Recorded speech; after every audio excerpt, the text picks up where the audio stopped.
So next topic of the physics is equipotential surfaces. As the name suggests, equi means same, potential मतलब electric potential, and surfaces means plane surfaces. So those surfaces which have a same value of potential at all the points. उस surface पे present जितने भी points हैं उन points पर यदि potential की वैल्यू सेम है, such kind of surfaces are called equipotential surfaces. So how can we define a equipotential surface? A equipotential surface is a locus of point in a space due to the given charge distribution that all have a same value of electric potential. उस surfaces पे जितने भी points हैं उन सारे points का potential क्या है, सेम है. तो how can be define? It is a locus of points in a space due to given charge distribution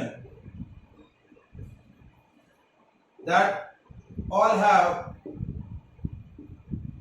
same value of electric potential. Electric potential की क्या है, सारे पॉइंट्स पर सेम वैल्यू है. So that locus of point is called equipotential surface. That is called equipotential surface. Now we discuss the properties of equipotential surface. So first property of equipotential surface is what? As we know that the potential difference between two points on that equipotential surface is zero. क्योंकि सारे points पर potential की value same है, तो potential difference क्या हो जाएगा, zero. क्योंकि एक point पर potential और दूसरे point पर potential की value same है, तो उनके potential का difference क्या हो जाएगा, zero. So if the potential difference between the two points on the surface is zero, then no work is done to moving a charge from one point to another point on the surface. अब work done क्यों नहीं हो रहा है? देखिए हमने potential difference का जो डेफिनेशन पढ़ा, potential difference between two points क्या होता है, VA minus VB is equals to work done to moving a charge from A B to A divide by Q0. अब हमने क्या बोला कि इक्विपोटेंशियल सरफेस के सारे पॉइंट्स पर पोटेंशियल सेम है, मतलब VA is equals to VB. तो VA माइनस VB की वैल्यू क्या हो जाएगी, जीरो. तो zero is equal to WBA to divide by Q0. अब Q0 तो जीरो हो नहीं सकता, तो वर्क डन क्या हो जाएगा, zero. So the first property of the equipotential surface is what? No net work done to moving a charge from one point to another point on the surface by any external agency. External agency के through कोई भी work done नहीं होगा जब वो किसी charge को किसी एक पॉइंट से दूसरे पॉइंट पर सब इक्विपोटेंशियल सरफेस पर क्या करेगी, मूव करेगी. Is it clear? पॉइंट समझ में आया?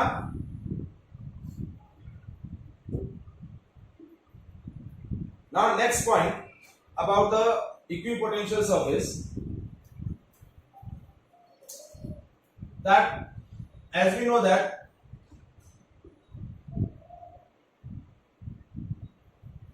electric field is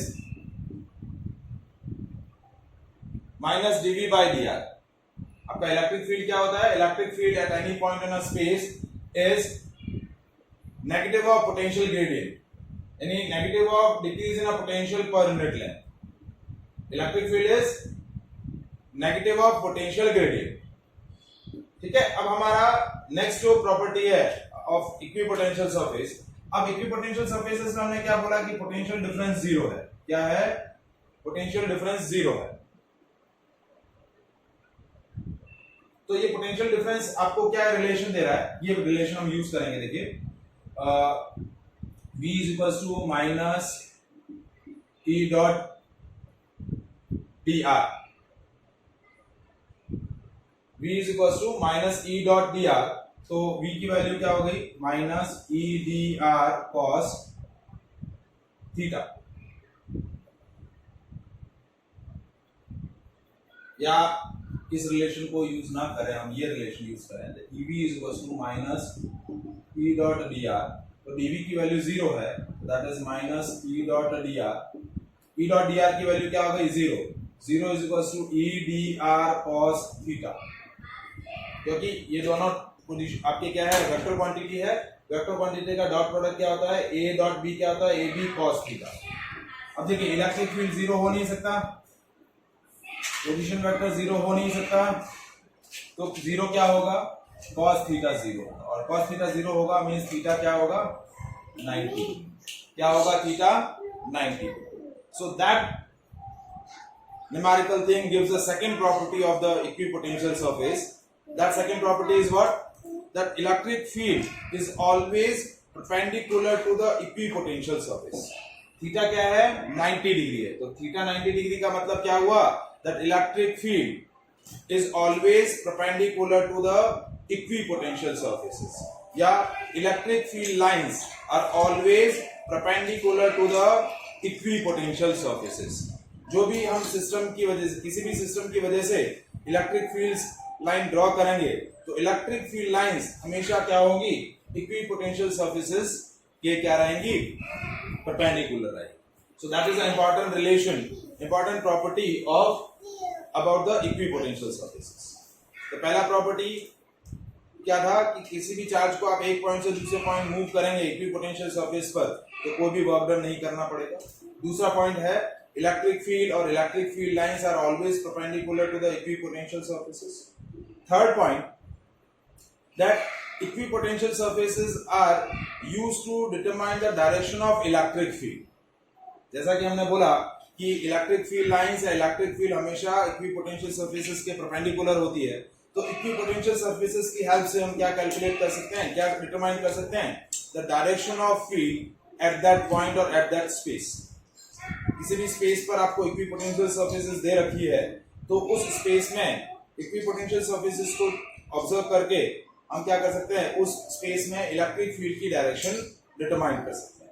so these surfaces are used to determine the direction of electric field. ठीक है, थर्ड प्रॉपर्टी क्लियर है आपको। नेक्स्ट प्रॉपर्टी देखिए, थर्ड प्रॉपर्टी क्या है, हमने क्या बोला कि इलेक्ट्रिक फील्ड लाइंस और इलेक्ट्रिक फील्ड एक दूसरे के इलेक्ट्रिक फील्ड और इलेक्ट्रिक फील्ड और इक्विपोटेंशियल सर्फेसेस एक दूसरे के परपेंडिकुलर होते हैं। तो थर्ड पॉइंट क्या है, the equipotential surfaces are used to determine the direction of electric field at any space और एट एनी प्लेस। तो यदि किसी भी प्लेस पर आपको इक्विपोटेंशियल सर्फेसेस दे रखी है, तो उन इक्विपोटेंशियल सर्फेसेस के परपेंडिकुलर हम कोई भी सरफेस या लाइन ड्रॉ करेंगे, वो आपको क्या देगा, उस पर्टिकुलर स्पेस में उस पॉइंट पर इलेक्ट्रिक फील्ड की डायरेक्शन दे देगा। क्या दे देगा, इलेक्ट्रिक फील्ड की डायरेक्शन। मतलब इक्विपोटेंशियल सर्फेसेस की हेल्प से हम क्या कर सकते हैं, इलेक्ट्रिक फील्ड की डायरेक्शन डिटरमाइन कर सकते हैं। क्या कर सकते हैं, इलेक्ट्रिक फील्ड की डायरेक्शन को कैलकुलेट कर सकते हैं। Is it clear? Now, next property, that is two equipotential surfaces never intersect each other. कभी भी दो इक्विपोटेंशियल सर्फेसेस एक दूसरे को इंटरसेक्ट नहीं करेंगी। जिस तरीके से दो इलेक्ट्रिक फील्ड लाइंस अपने आप को इंटरसेक्ट नहीं करती है, उसी तरीके से कोई भी दो इक्विपोटेंशियल सर्फेसेस कभी भी अपने आप को इंटरसेक्ट नहीं करेंगे। ठीक है, fifth property about the equipotential surfaces. देखिए, हमने एक रिलेशन अभी डिस्कस किया कि E is equals to minus dV by dr। तो electric field is inversely proportional to dr। अब ये रिलेशन क्या बता रहा है, the space where the electric field intensity is high, at that space, at that point या at that place, equipotential surfaces are closer to each other। जहां field intensity ज्यादा होगी, वहां इक्विपोटेंशियल सर्फेसेस के बीच का स्पेस कम होगा, और जहां फील्ड लाइंस या इलेक्ट्रिक फील्ड का स्ट्रेंथ लेस होगा, वहां इक्विपोटेंशियल सर्फेसेस के बीच का गैप जो है वो बढ़ जाएगा। Is inversely proportional to d r. मतलब क्या हुआ, यदि इलेक्ट्रिक फील्ड आपका ज्यादा है तो सरफेसेस के बीच का जो गैप होगा, डिफरेंस होगा, वो कम हो जाएगा। और जहां इलेक्ट्रिक फील्ड की स्ट्रेंथ कम है वहां उनके बीच का स्पेस क्या हो जाएगा, बढ़ जाएगा। तो जब हम डिफरेंट सिस्टम्स के लिए इक्विपोटेंशियल सरफेसेस ड्रॉ करेंगे अभी, तो वहां हम ऑब्जर्व करेंगे कि जहां पर आपका इलेक्ट्रिक फील्ड लाइंस क्लोजर है वहां इक्विपोटेंशियल सरफेसेस के बीच का गैप जो है वो कम है। लेकिन जैसे ही आपका इलेक्ट्रिक फील्ड स्ट्रेंथ कम होता जा रहा है वहां इक्विपोटेंशियल सरफेसेस के बीच का गैप बढ़ता जा रहा है। And the last property, the shape and size of equipotential surface is of any kind. किसी भी तरीके का शेप साइज हो सकता है, that is depends on the system, कि कैसा सिस्टम है, उस सिस्टम के बेसिस पे आपका इक्विपोटेंशियल सरफेस का क्या रहेगा, शेप एंड साइज है। So these are the certain properties of equipotensial surfaces. Is it clear? एक बार मैं वापस से रिपीट कर रहा हूं। पहला प्रॉपर्टी क्या है कि इक्विपोटेंशियल सरफेस पर जब भी चार्ज को एक पॉइंट से दूसरे पॉइंट मूव करेंगे, no work done by the external agency to moving a charge from one point to another point on the surface. Second, electric field lines और electric field is always perpendicular to the equipotential surfaces. Third point, shape of the equipotential surface is used to determine the direction of field at that space or at that place. Fourth point, two equipotential surfaces are never intersect each other. Fifth point, the space where the electric field intensity is high, at that place the spacing between the equipotential surfaces is less, and the space where the field intensity is less, at that place the spacing between the equipotential surfaces is more. देखिए ये inversely proportional का relation है। And last point, that there is any shape and size of a equipotential surfaces.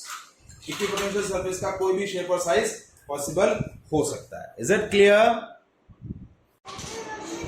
Now we discuss the shape of equipotential surfaces due to the different systems. तो first system है shape of the equipotential surface due to isolated positive charge. अब देखिए हमने electric field lines का pattern different systems के लिए discuss किया है, तो वही पैटर्न के बेसिस पे हम इक्विपोटेंशियल सरफेस का भी पैटर्न ऑब्टेन करेंगे। और उसके लिए हम जो सेकंड कैरेक्टरिस्टिक है वो हम यूज करेंगे, that electric field lines are always perpendicular to the equipotential surface. Electric field lines जो होंगी वो इक्विपोटेंशियल सरफेसेस के क्या रहेंगी, परपेंडिकुलर रहेंगी। क्या रहेंगी, परपेंडिकुलर। वो लॉजिक हम यहाँ यूज करेंगे। तो अब आपका आइसोलेटेड पॉजिटिव चार्ज जो होता है उसकी वजह से इलेक्ट्रिक फील्ड लाइंस कैसी होती है, ये पॉजिटिव चार्ज है तो electric field lines are radially outward.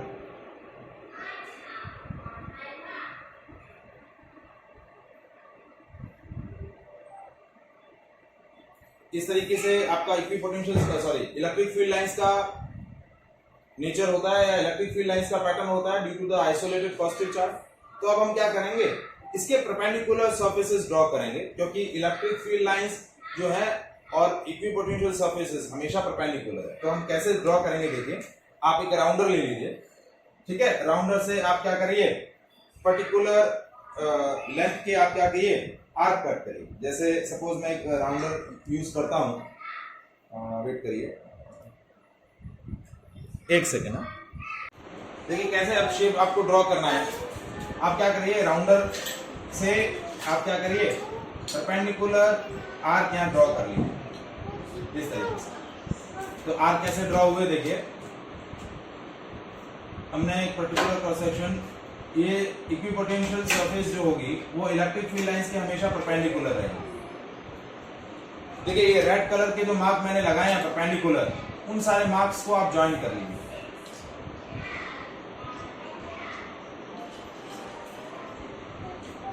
फिर हमने थोड़ा और बड़ा आर्क कट किया परपेंडिकुलर,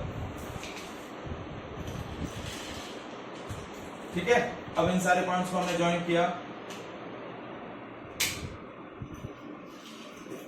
फिर नेक्स्ट आर्क हमने ड्रॉ किया परपेंडिकुलर। आप प्रॉपरली राउंडर के साथ करेंगे तो आपको शेप एग्जैक्टली कैसा मिलेगा, सर्कुलर। कैसा शेप मिलेगा? सर्कुलर.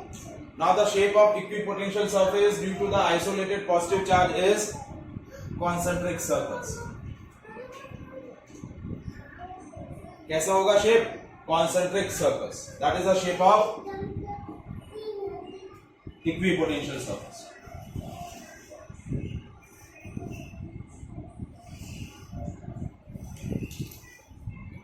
ठीक है? That is the shape of equipotential surface.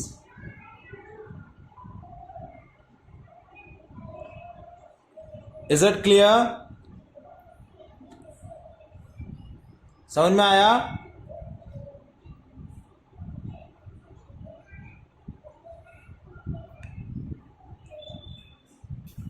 बाकी लोगों को समझ में आया पॉइंट? कैसे इक्विपोटेंशियल सरफेस ड्रॉ करी है हमने? ठीक है. अब हमारा नेक्स्ट है shape of equipotential surface due to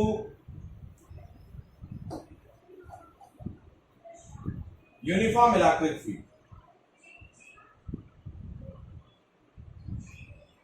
तो यूनिफॉर्म इलेक्ट्रिक फील्ड कैसे रिप्रेजेंट होता है? Uniform electric field is represent by always parallel and equidistance electric field lines.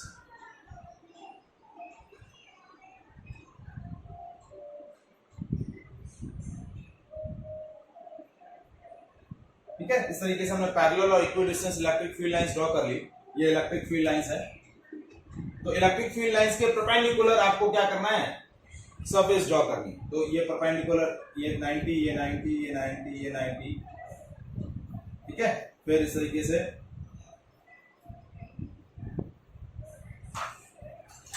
तो आपका शेप कैसा बन रहा है? देखिए, इन सरफेसेस को आप ज्वाइन करेंगे. कैसा शेप बन रहा है? Planar shape. कैसा शेप बन रहा है? Planar. That is the shape of your equipotential surface. ये परपेंडिकुलर ड्रॉ किया.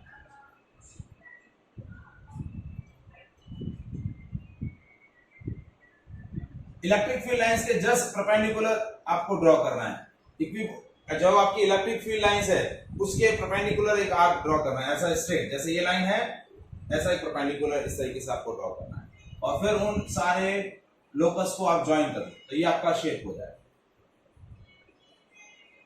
So that is the shape of equipotential surface due to the uniform electric field. तो यूनिफॉर्म इलेक्ट्रिक फील्ड की वजह से शेप कैसा आया?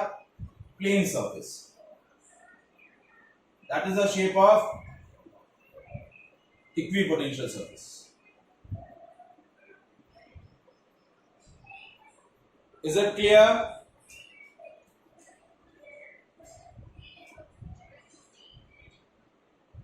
Next we have discussed the shape of equipotential surface due to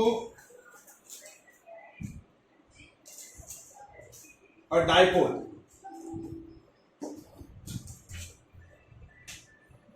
board visible है?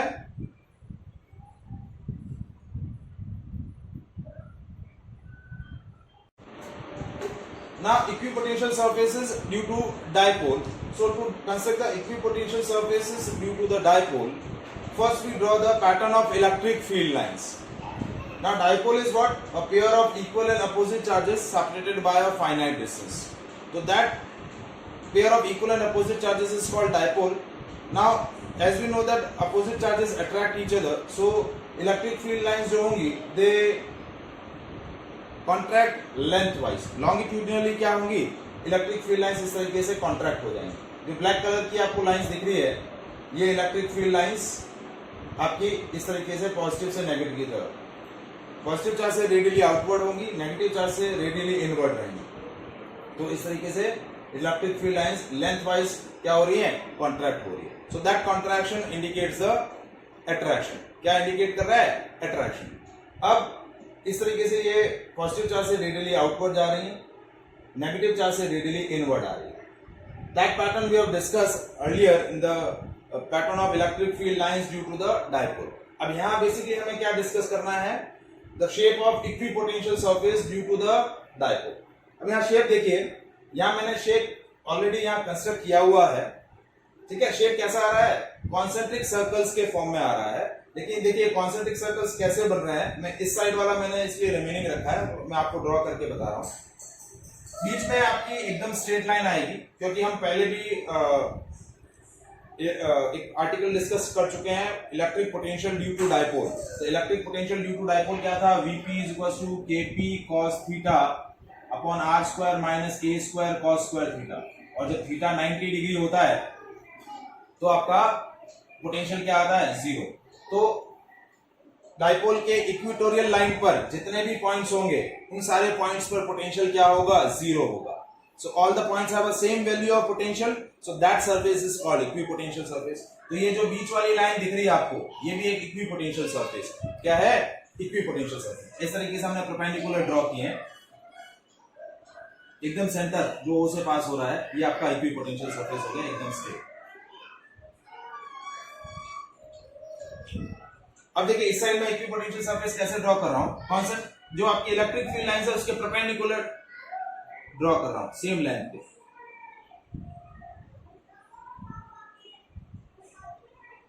जो भी आपकी लाइन है उस लाइन के, कर्व लाइन के ऊपर आपको क्या करना है, परपेंडिकुलर ड्रॉ करना है।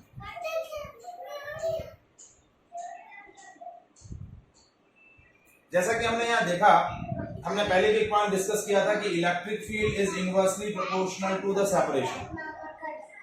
ठीक है, तो सेपरेशन में हमने क्या बोला कि जहां पर फील्ड लाइंस कंसंट्रेटेड है वहां इलेक्ट्रिक इक्विपोटेंशियल सरफेसेस के बीच का गैप कम होगा।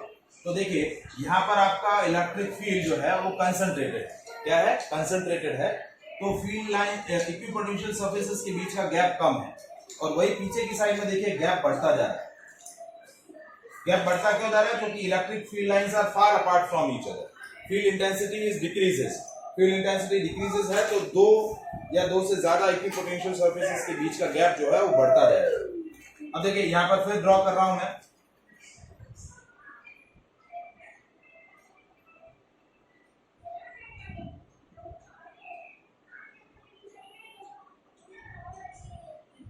सेम लेंथ का आर्क कट करेंगे, ठीक है। फिर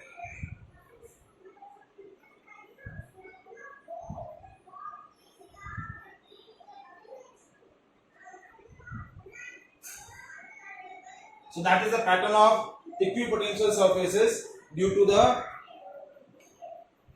dipole, that is in the shape of concentric circles। किस शेप में होगा, कॉन्सेंट्रिक सर्कल्स के शेप में होगा। आप चाहें तो आप वापस से प्रॉपर्ली कंस्ट्रक्ट करना चाहें तो इस तरीके से मैं ऊपर वाले बोर्ड पे वापस से कंस्ट्रक्ट कर लेता हूं, ठीक है। कैसे कंस्ट्रक्ट करेंगे, देखिए कैसा शेप रहेगा।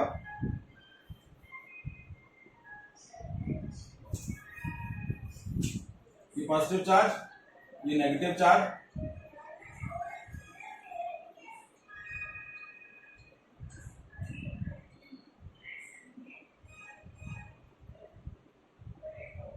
यहां फील्ड लाइंस क्लोजर होंगी, पीछे जाते हैं दूर होती जाएगी।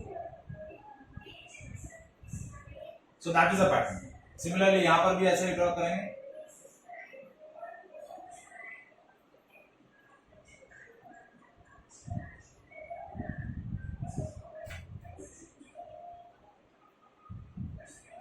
So that is the pattern of equipotential surfaces due to the dipole is in the shape of concentric surface।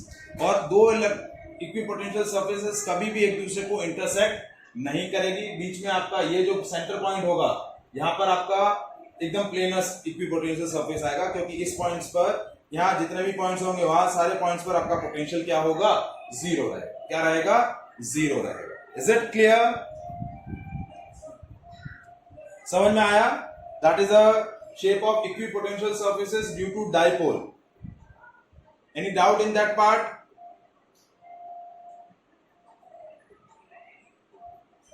Now we are discussing the shape of equipotential surfaces due to pair of two similar charges, pair of two positive charges।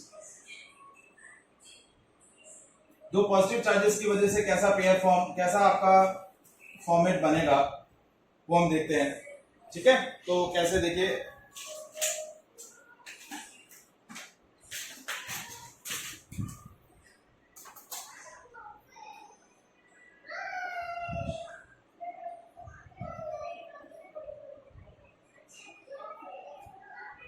So first we draw the electric field lines pattern due to the two identical positive charges. Now as we know that the positive charges repel each other, तो field lines देखिए किस तरीके से बन रही है।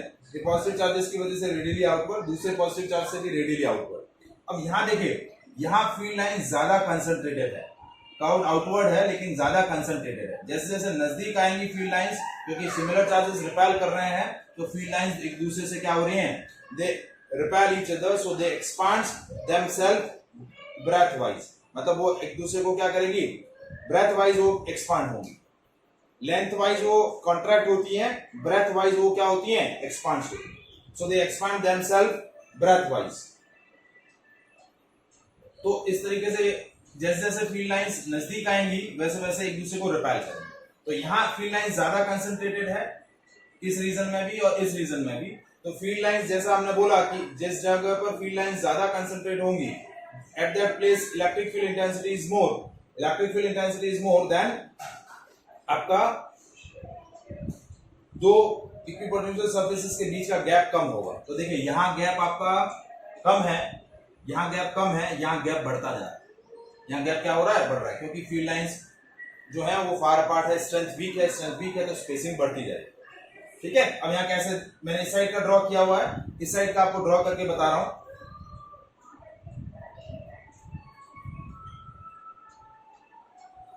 ये perpendicular, ये सर्कल ज्वाइन किए मैंने,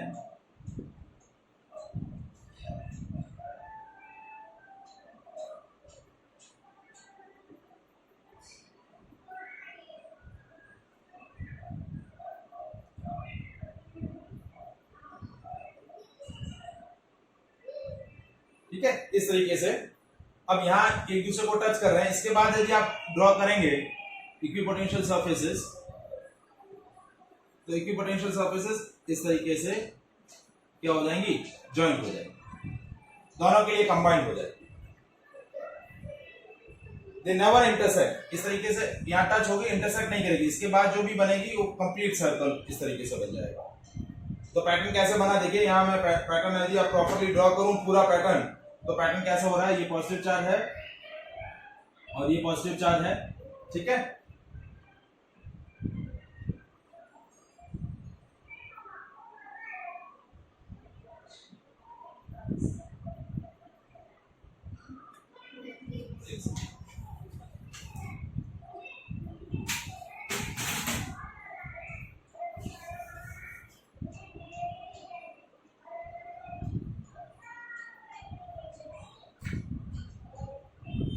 एक second,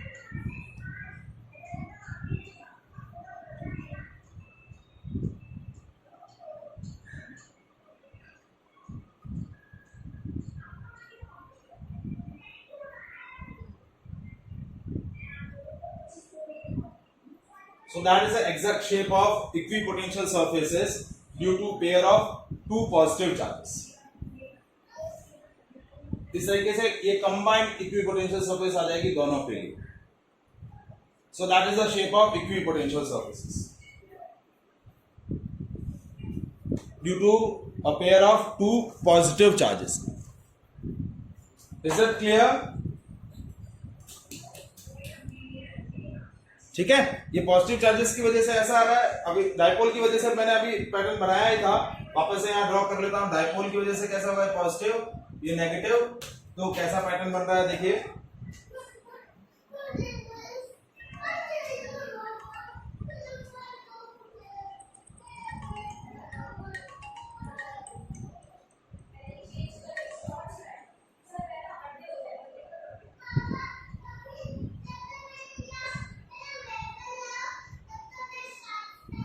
So that is the shape of equipotential surfaces due to dipole. ये dipole की वजह से है और ये pair of two positive charges की वजह से।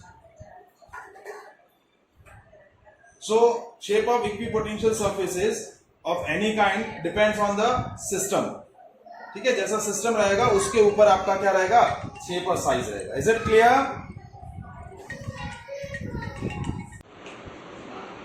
Now these four equipotential surfaces of same voltage 10 volt, 20 volt, 30 volt, 40 volt, and making angle 30 degree with the x axis.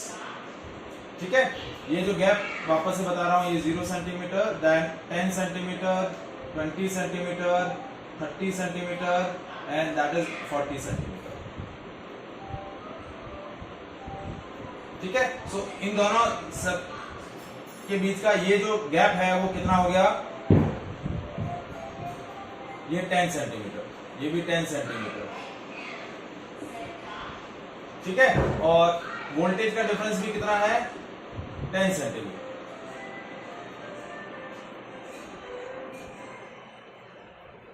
ये आपका बेसिकली 10 सेंटीमीटर है, 10 सेंटीमीटर ये है। ठीक है, now we draw the electric field lines. As we know that the electric field lines are always perpendicular to the equipotential surface. तो ये आपकी इलेक्ट्रिक फील्ड, इसके परपेंडिकुलर। तो ये एंगल आपका 90 डिग्री है, ये 90, ये 90, ये 90, ये 90। तो आपका इलेक्ट्रिक फील्ड जो होगा, इलेक्ट्रिक फील्ड इज, डायरेक्शन हमारी पता चल गई, that electric field makes an angle 120 degree with positive x-axis. Positive x-axis के साथ वो कितना एंगल बनाएगा, 120 डिग्री, क्योंकि 30 तो x-axis के साथ इक्विपोटेंशियल सरफेसेस बना रही है और इक्विपोटेंशियल सरफेस के परपेंडिकुलर होती है इलेक्ट्रिक फील्ड लाइंस। तो इलेक्ट्रिक फील्ड लाइंस कितना एंगल बनाएंगी, 120 डिग्री। अब आपको क्या कैलकुलेट करना है, मैग्नीट्यूड कैलकुलेट करना है। तो मैग्नीट्यूड कैसे कैलकुलेट करेंगे, अब देखिए आपका इलेक्ट्रिक फील्ड इंक्लाइंड है, तो first we calculate the component of electric field in the direction of position vector. देखिए जो 10 सेंटीमीटर है वो ये है, ठीक है, ये 10 सेंटीमीटर है। तो पोजीशन वेक्टर, या तो पोजीशन वेक्टर का कंपोनेंट ले लो या फिर इलेक्ट्रिक फील्ड का कंपोनेंट ले लो, दोनों में से कोई एक कंपोनेंट लेना पड़ेगा। ये जैसे ये आपका पोजीशन वेक्टर है 10 सेंटीमीटर, तो first we calculate the component of electric field in the direction of position vector. तो ये कंपोनेंट आपका हो गया Ex, हॉरिजॉन्टल कंपोनेंट। तो हॉरिजॉन्टल कंपोनेंट क्या हो जाएगा, देखिए dv is equal to minus E dot dr। सो dv की वैल्यू कितनी आ रही है, 10 minus 20 is equal to minus E की जगह हम रख देंगे Ex और dr की जगह रख देंगे 0.1, क्योंकि इन दोनों के बीच का गैप कितना है, 10 सेंटीमीटर। तो 10 centimetre is equal to 0.1 into cos 0। क्या है, कॉस 0, क्योंकि ये जो इलेक्ट्रिक फील्ड का ये x कंपोनेंट है वो क्या बना रहा है, पोजीशन वेक्टर के साथ 0 डिग्री। तो ये हो गया minus 10 is equal to minus Ex into 0.1 into 1। तो ये माइनस माइनस प्लस हो गया, तो इलेक्ट्रिक फील्ड का x कंपोनेंट क्या हो गया, 100 वोल्ट पर मीटर। कितना हो गया, 100 वोल्ट पर मीटर। अब इस हॉरिजॉन्टल कंपोनेंट के बेसिस पे हम क्या कैलकुलेट कर लेंगे, टोटल। तो नेट इलेक्ट्रिक फील्ड क्या होगा,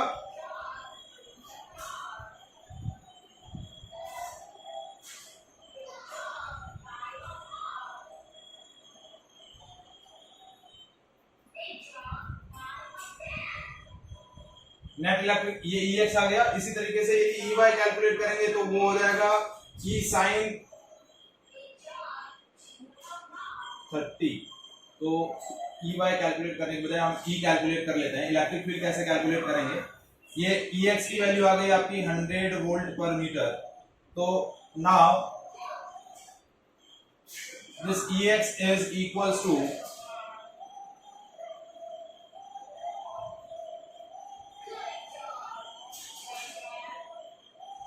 इलेक्ट्रिक फील्ड के साथ ये बना रहा है E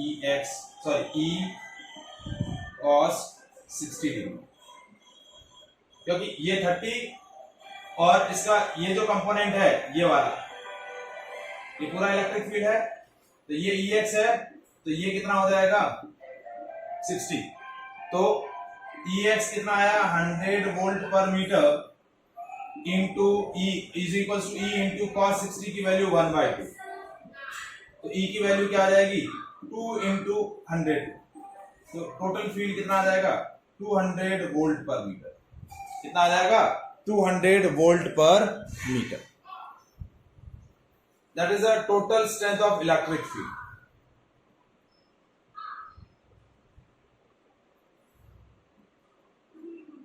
ठीक है, क्योंकि देखिए ये पूरा इलेक्ट्रिक फील्ड लाइंस का पैटर्न है। तो ये हॉरिजॉन्टल कंपोनेंट ये कितना एंगल बना रहा है, ये 30 है, तो ये कितना है इक्विपोटेंशियल सरफेस के साथ वो 30 डिग्री बना रहा है। तो इलेक्ट्रिक फील्ड के साथ वो कितना बनाएगा 60 डिग्री। तो EX is what E cos 60।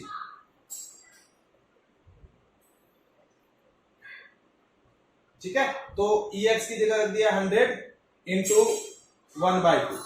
या तो आप पोजीशन वेक्टर का कंपोनेंट लो या फिर आप क्या ले लो इलेक्ट्रिक फील्ड का कंपोनेंट ले लो। हमने पोजीशन वेक्टर को उसी डायरेक्शन में रखा, तो पहले हमने इलेक्ट्रिक फील्ड का कंपोनेंट पोजीशन वेक्टर की डायरेक्शन में कैलकुलेट कर लिया और इससे हमने क्या कैलकुलेट कर लिया आपका इलेक्ट्रिक फील्ड कैलकुलेट कर लिया। Is it clear? आया समझ में question?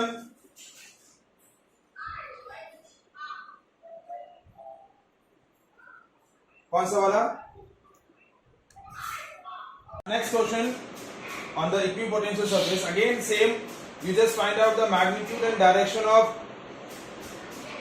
the electric field. Now this time equipotential surface is in the form of concentric circles. ये 60 volt, then 30 volt, then 20 volt. ठीक है, और ये आपका सेंटर है, ये 10 सेंटीमीटर, ये 20 सेंटीमीटर और ये आपको दे रखा है 30 सेंटीमीटर। आप देखिए यहां हमने क्या देखा है कि जैसे जैसे आपका क्या हो रहा है पोटेंशियल डिक्रीज होता जा रहा है, वैसे वैसे इलेक्ट्रिक फील्ड की स्ट्रेंथ बढ़ेगी, क्योंकि electric field is in the direction of increasing. Electric field किस डायरेक्शन में होगा जहां पर आपका पोटेंशियल स्टीपली क्या होगा डिक्रीज होगा। तो जहां डिक्रीज हो रहा है उसके बेसिस पे अब आपको कैलकुलेट करना है। देखिए सपोज ये सेंटर है, तो यहाँ पॉजिटिव चार्ज हम क्यू प्लेस कर दें। जैसे हम ये बोले कि concentric circle concentric electric equipotential surfaces किसकी वजह से होती है, आइसोलेटेड पॉजिटिव चार्ज की वजह से या आइसोलेटेड नेगेटिव चार्ज की वजह से। सपोज ये हमने आपका पॉजिटिव चार्ज ले लिया, तो इस पॉजिटिव चार्ज की वजह से फील्ड लाइंस कैसी होगी रेडियली आउटवर्ड। तो ये पॉजिटिव चार्ज है, तो फील्ड लाइंस इलेक्ट्रिक फील्ड कैसा बनेगा, ये electric field lines.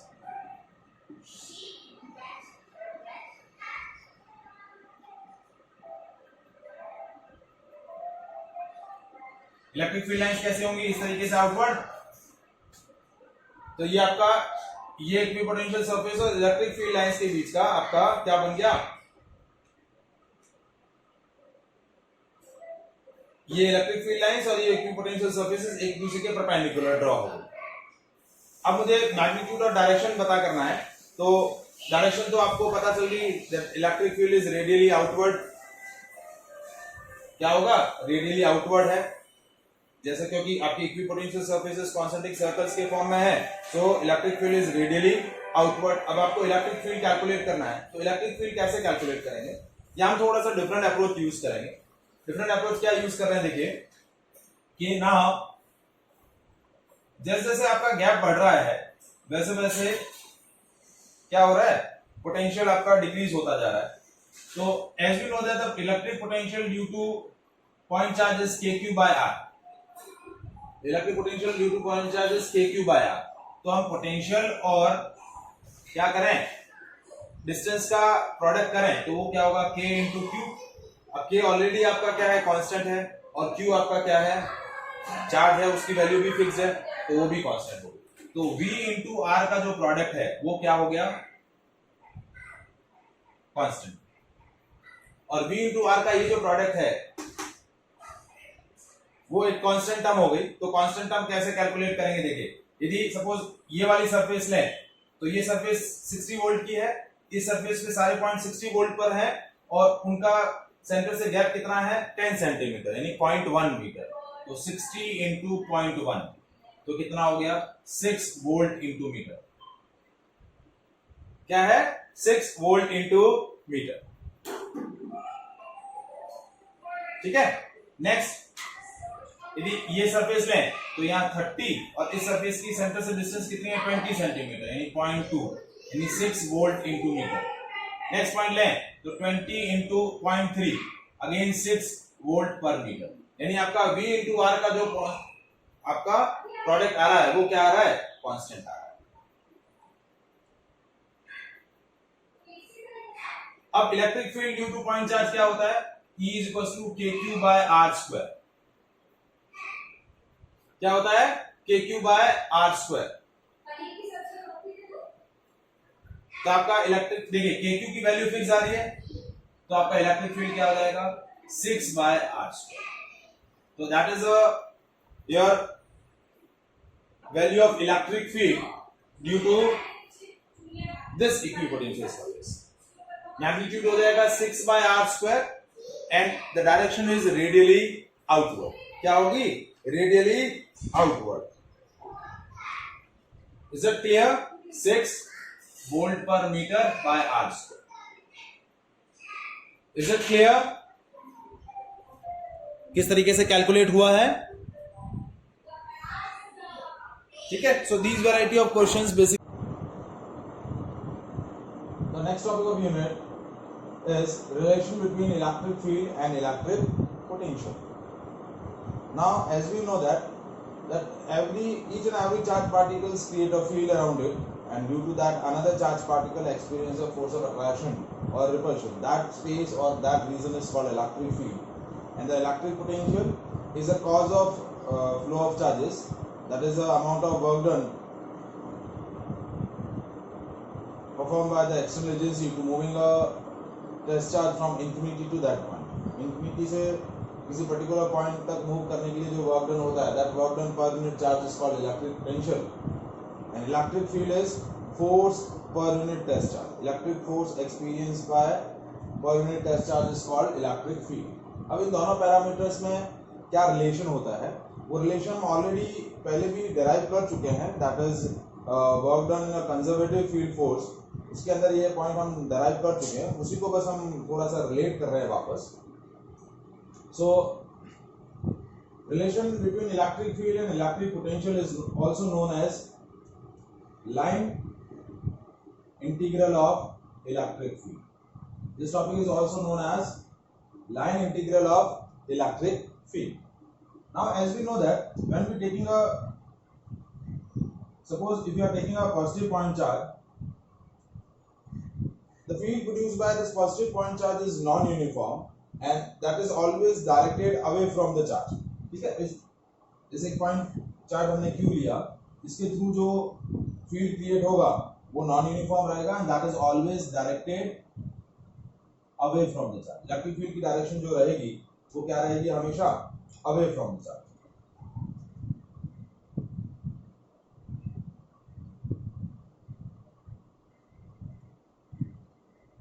Suppose if you are taking a test charge which is initially at infinity and we are interested to move this test charge from infinity to any point in a field.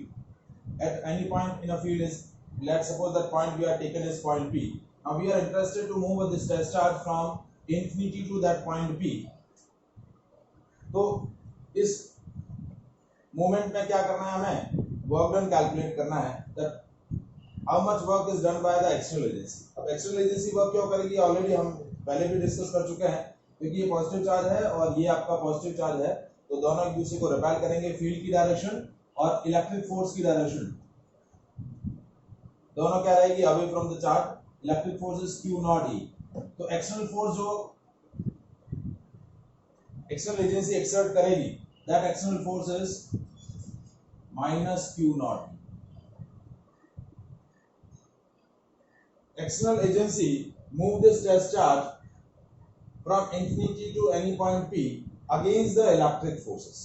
तो electric forces के against वो क्या कर रहा है, उसको field के अंदर लेके आ रहा है, और वो जो उस मोमेंट में जो वर्क डन करेगा वही वर्क डन आपका work done per unit charge क्या बोला जाएगा, पोटेंशियल। क्या बोला जाएगा, इलेक्ट्रिक पोटेंशियल। तो वो नेट वर्क डन कैलकुलेट करने के लिए हम क्या कर रहे हैं, we are taking any 2 points in a field. ठीक है, सपोज आप कोई भी 2 पॉइंट फील्ड के अंदर ले लें, रैंडमली हमने इस फील्ड के अंदर 2 पॉइंट ले लिए, ये पॉइंट ए, ये पॉइंट बी।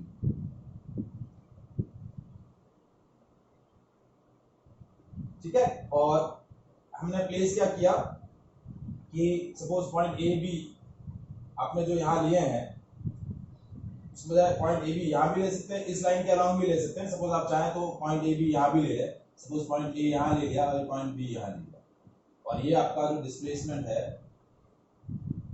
ये क्या है, क्या हो गया, D R. So work done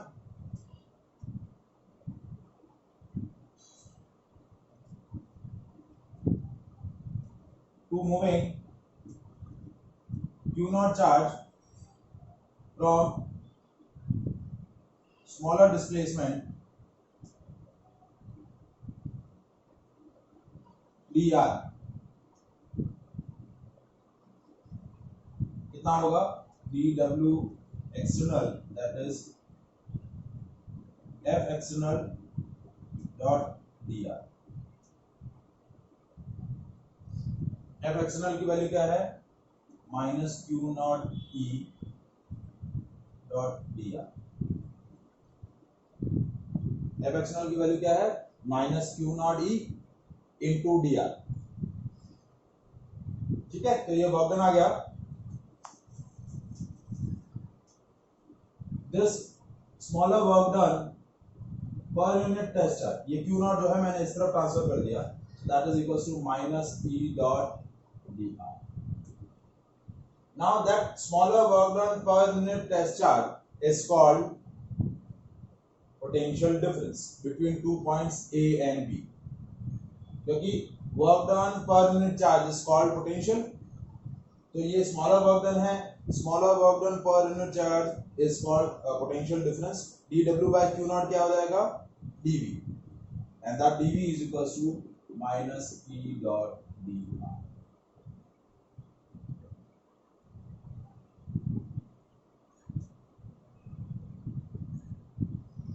तो यहाँ ये जो रिलेशन आया ये क्या आ रहा है, दैट potential difference is negative of line integral of electric field. क्या है, potential difference is equals to negative of line integral of electric field. या फिर आप ऐसे भी बोल सकते हैं कि जैसे dV है तो इसको इंटीग्रेट किया to find the electric potential या potential difference।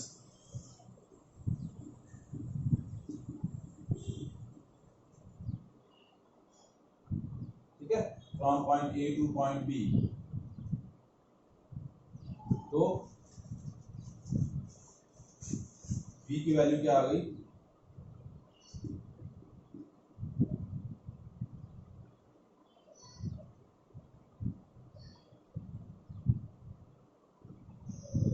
V is equals to A to B। तो electric potential is negative of line integral of electric field E dot dr। dr क्या है आपका, पोजीशन वेक्टर, और ये electric field है, तो ये E डॉट dr क्या बोला जाता है, line integral of electric field. This term is called line integral of electric field. So electric potential is negative of line integral of electric field.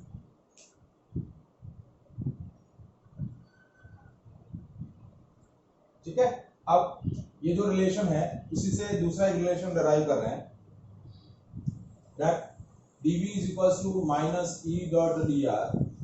so dV by dr is equals to minus E, so E is equals to minus dV by dr।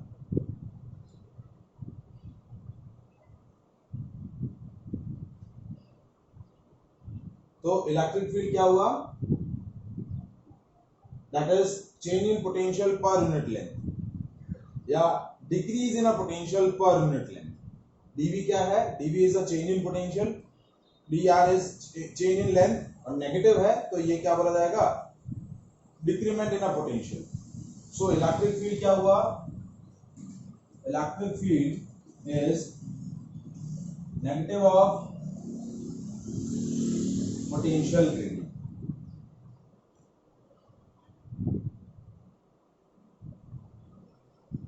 तो ये दो relation आपको याद रखने हैं, that V is equals to negative of line integral of electric field and electric field is negative of potential gradient। Mathematically हम बात करें, यदि आपको इलेक्ट्रिक फील्ड दे रखा है किसी पर्टिकुलर स्पेस का and you want to calculate the electric potential, तो आपको क्या करना है, इलेक्ट्रिक फील्ड को पोजीशन के साथ क्या कर देना है, इंटीग्रेट कर देना है। आप पोजीशन के साथ उसको इंटीग्रेट करेंगे, you will get a potential. और यदि आपको पर्टिकुलर पॉइंट का पोटेंशियल दे रखा है और आपको क्या करना है, इलेक्ट्रिक फील्ड कैलकुलेट करना है, तो आप क्या कर लेंगे, पोजीशन के साथ उसको डिफरेंशिएट कर लीजिए। E is equals to minus dV by dr. So as you differentiate the potential with respect to position, you will get an electric field. और इलेक्ट्रिक फील्ड को पोजीशन वेक्टर के साथ यदि इंटीग्रेट कर देंगे, you will get a potential at that point. So that is the relation. Electric field को differentiate करेंगे, sorry electric field को इंटीग्रेट करेंगे पोजीशन के साथ, तो पोटेंशियल मिल जाएगा। और पोटेंशियल को इलेक्ट्रिक फील्ड पोटेंशियल को आप पोजीशन के साथ डिफरेंशिएट करेंगे, you will get a electric field. Is it clear?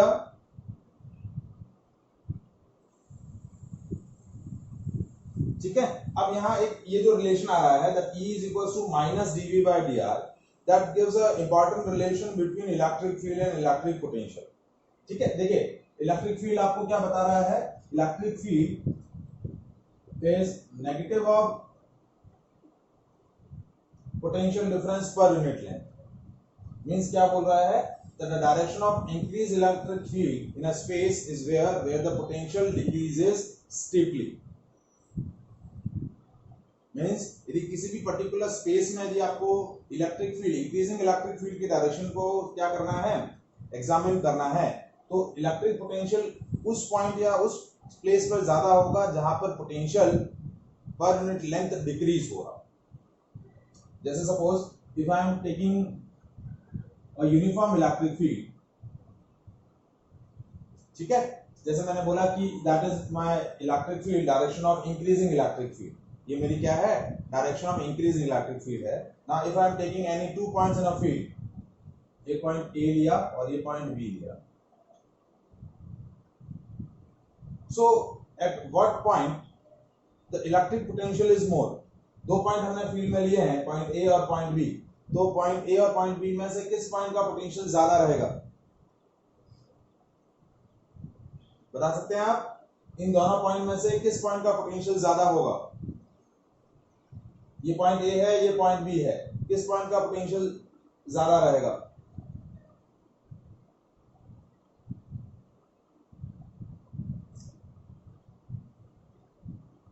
B का। वाई,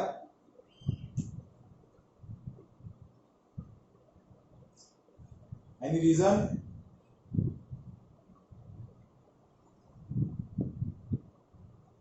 वो नहीं पता।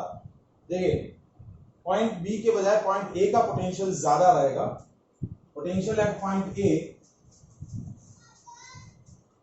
Is more than potential at point B. अब देखिए मैंने ये किस रीजन से लिखा, हमने क्या बोला है, that the direction of increasing electric field is where the potential decreases steeply, यानी पर यूनिट लेंथ पोटेंशियल डिक्रीज हो रहा। अब मैंने क्या बोला कि that is my direction of increasing electric field, यानी लेफ्ट से राइट जा रहा हूं तो मेरा पोटेंशियल, सॉरी मेरा इलेक्ट्रिक फील्ड बढ़ रहा है, लेफ्ट से राइट मेरा पोटेंशियल इंक्रीजिंग है। तो पॉइंट ए जो है वो लेफ्ट साइड में है, पॉइंट बी राइट साइड में है, तो पॉइंट बी का इलेक्ट्रिक फील्ड ज्यादा है, पॉइंट ए का इलेक्ट्रिक फील्ड कम है। तो हमने क्या बोला कि जिस पॉइंट पर पोटेंशियल क्या हो, पर यूनिट लेंथ डिक्रीज हो रहा हो, वहां इलेक्ट्रिक फील्ड ज्यादा होगा। तो पॉइंट ए का पोटेंशियल ज्यादा होगा और पॉइंट बी का पोटेंशियल क्या रहेगा, कम रहेगा। इस पॉइंट का पोटेंशियल ज्यादा होगा क्योंकि ये आपका लेसर इलेक्ट्रिक फील्ड में है, और इस पॉइंट का पोटेंशियल कम होगा ये क्योंकि ये इंक्रीज इलेक्ट्रिक फील्ड में, यहाँ इलेक्ट्रिक फील्ड इंटेंसिटी का मैग्नीट्यूड ज्यादा है। यदि पॉइंट सपोज एक पॉइंट सी लेता है यहाँ पर, तो पॉइंट ए और पॉइंट सी का पोटेंशियल क्या रहता, सेम रहता, क्योंकि they are at same position.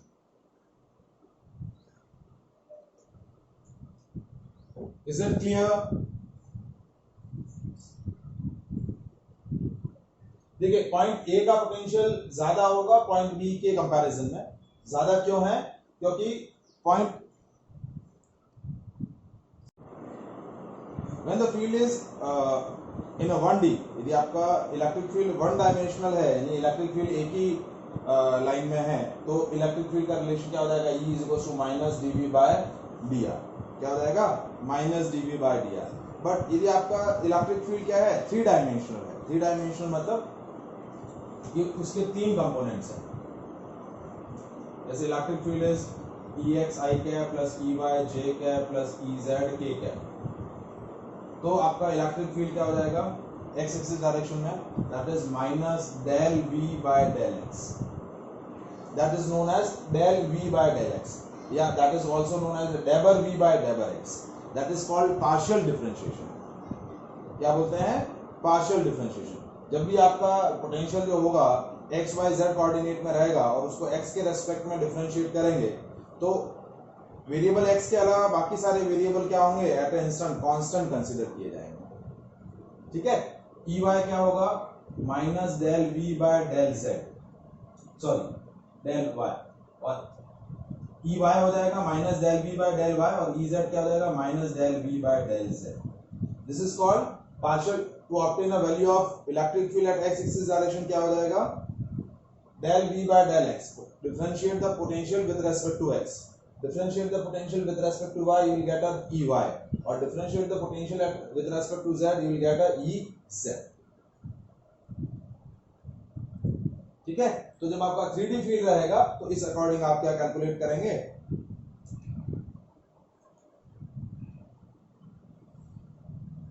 Clear है, समझ में आया?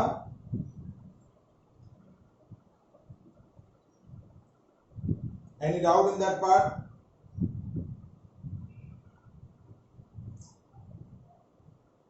अभी हम इससे रिलेटेड अभी हम क्वेश्चंस करेंगे, तो आपको क्लियर हो जाएगा कि पार्शियल डिफरेंशिएशन क्या होता है, कैसे कैलकुलेट होता है।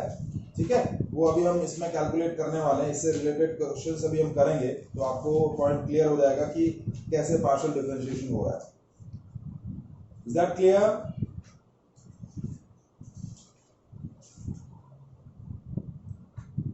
ठीक है, तो इलेक्ट्रिक फील्ड ऑब्टेन करने के लिए आपको पोटेंशियल को पोजीशन के साथ क्या करना होगा, डिफरेंशिएट करना होगा। और यदि आपको पोटेंशियल कैलकुलेट करना है तो इलेक्ट्रिक फील्ड को क्या करना रहेगा, आपको इलेक्ट्रिक फील्ड को पोजीशन के साथ इंटीग्रेट करना रहेगा। क्या करना रहेगा, इंटीग्रेट करना रहेगा। यदि सपोज आपका फील्ड यूनिफॉर्म है, if the electric field is uniform, तो रिलेशन क्या हो जाएगा इलेक्ट्रिक फील्ड और पोटेंशियल के अंदर, when electric field is uniform, then E is equals to V by D. Electric field is volt per meter, or we can also write then V is equals to E into B. जब आपका uniform electric field होगा, D क्या है, that is the separation between electric field lines। ये gap जो होगा ये क्या बोला जाएगा, D। So uniform electric field आएगा तो E is equals to V by D। क्या हो जाएगा, V by D। Is it clear? आया समझ में? ठीक है, अब हम कुछ क्वेश्चंस करते हैं तो आपको क्लियर